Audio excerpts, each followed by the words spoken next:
Assalamu alaikum. This is Mohammed Singh welcoming you all to the English news from BTV Chattogram. Let's begin with the headlines. The July proclamation to be presented on August 5, says Chief Advisor's press wing.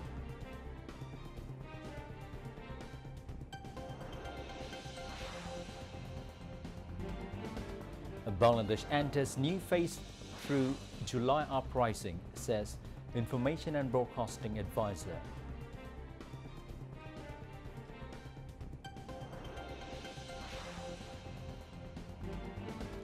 Low-quality construction materials used in second outer ring road construction next to Khobor River, complain locals.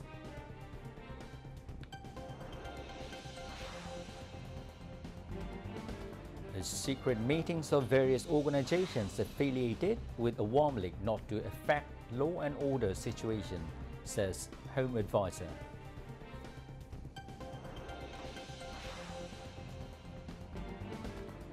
Resistance to continue until independent and fully sovereign Palestinian state established, says Hamas.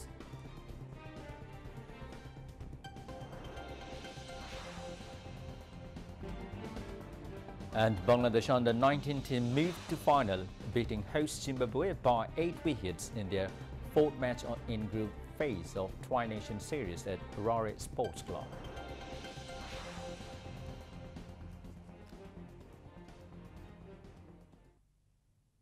Viewers, those were the headlines. Now moving on to the details.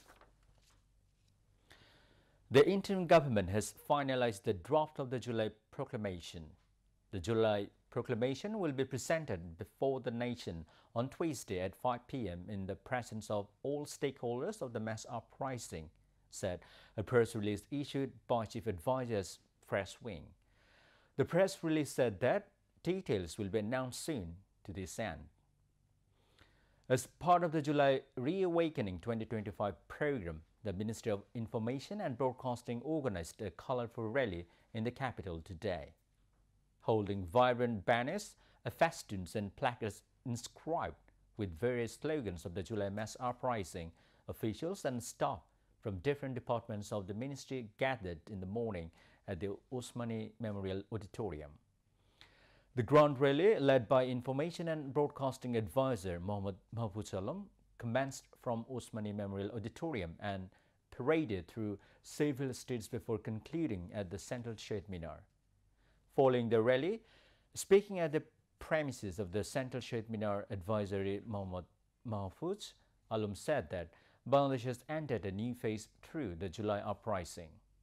He stated that over the past year, BTB, Bangladesh Better PIB and most offices and departments under the Information Ministry have carried out extensive work in the July uprising. The advisor added, as long as we remember the martyrs, we will remain committed to building a new Bangladesh. The much anticipated 8.5-kilometer long second outer ring road next to Khobor River being implemented by Chattogram Development Authority, CDA, nearing completion. About 85% of the project has already been completed, but locals have been complaining about the use of low-quality construction materials including dirt, sand and polythene from the Khobor River since the beginning of the project.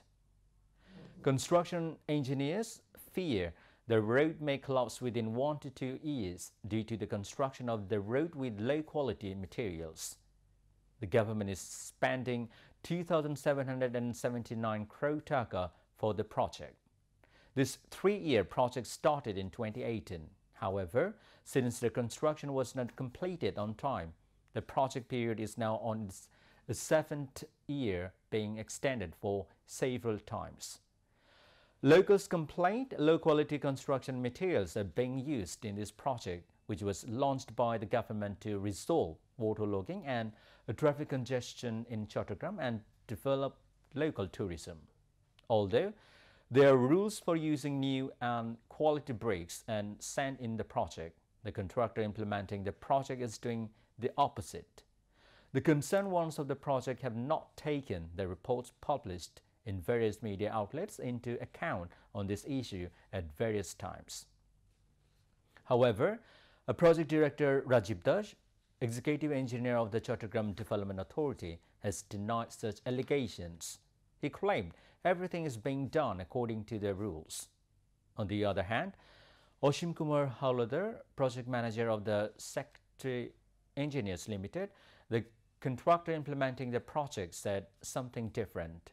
Although he did not talk facing the camera, he admitted to using polythene on the road over the phone.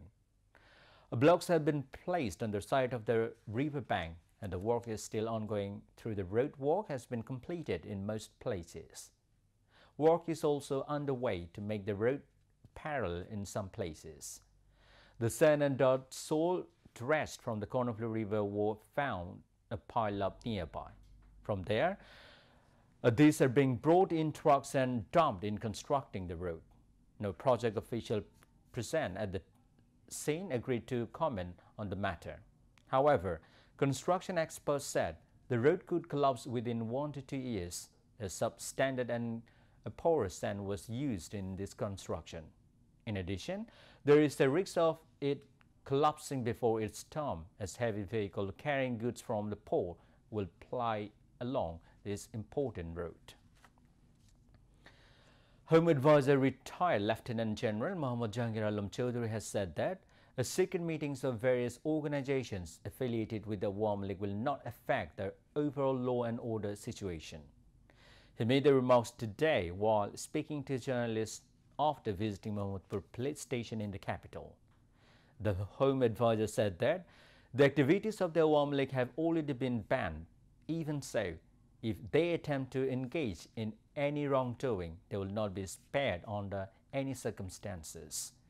He further noted that the same measures will apply to any member of the law enforcement agencies found to be involved in conspiracies. After visiting the police station, the advisor went to the Raater Bazar graveyard, where he visited the mass grave of those killed during the Student People Uprising and prayed for the forgiveness of the departed souls. The Chattogram District Administration organized an event of garden gathering, a documentary exhibition titled July Mothers at the local circuit house today. Deputy Commissioner Farida Khanum presided over the program, while Divisional Commissioner Dr. Mohammad Jauddin was the chief guest. Among others, Chattogram Metropolitan Deputy Police Commissioner Mahmouda Begum, Chattogram Range Additional DIG Mohammad Javidar Rahman, Civil Surgeon Dr. Jahangir Alam, District Administration officials, mothers and family members of the July martyrs and injured were present on the occasion. Later, a commemorative documentary on the mother of the July-August martyrs was screened. Now, international news.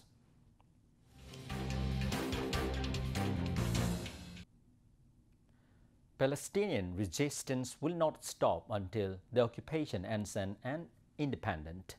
A fully sovereign state is established, Hamas said in response to the New York declaration calling for the group to lay down their arms. A declaration issued on Tuesday by Saudi Arabia and France, backed by Egypt, Qatar and the Arab League, called for Hamas to disarm and hand over its weapons to the Palestinian Authority, which they say should rule across all Palestinian territories. Saudi Arabia and France are seeking further global support for the declaration outlining steps towards implementing a two-state solution. Meanwhile, a humanitarian official has warned that Israel is engineering chaos and massacres in the Gaza Strip by continuing to block and delivers and opening fire on starving Palestinians seeking desperately needed food supplies. Caroline Willman, Gaza Project Coordinator for Doctors Without Borders, told food remains critically scarce in the besieged enclave despite the increased entry of aid in recent days. The Gaza Health Ministry said on Friday that 3 more people, including 2 children, died of hunger and malnutrition in the previous 24 hours. That pushed the total number of starvation-related deaths to 162, including 92 children since Israel's war on Gaza began in October 2023. United States President Donald Trump has ordered two nuclear submarines to shift their location relative to Russia as part of his latest tit-for-tat with the Russian leader Dmitry Medvedev. On Friday, Trump posted on his platform Truth Social that the submarine movements came in response to the highly provocative statements Medvedev, a former Russian president, made this week. A day earlier, Medvedev had warned that Trump should be mindful of how dangerous the fabled dead hand can be, a reference to Russia's Cold War-era nuclear weapons system.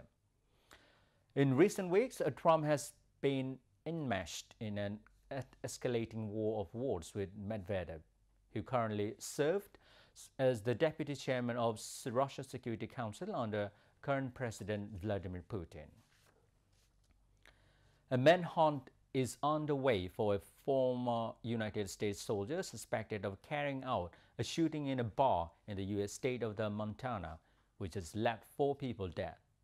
The Montana Division of the Criminal Investigation said the shooting happened on Friday at about 10:30 a.m. local time at the Owl Bar in Anaconda, with 4 people pronounced dead at the scene. The suspect has been identified as 45-year-old military veteran Michael Paul Brown. Brown lived next door to the bar, according to public records and owner David Gorder. Gorder, who was not there at the time of the incident, said a bartender and 3 patrons were killed before Brown fled the scene.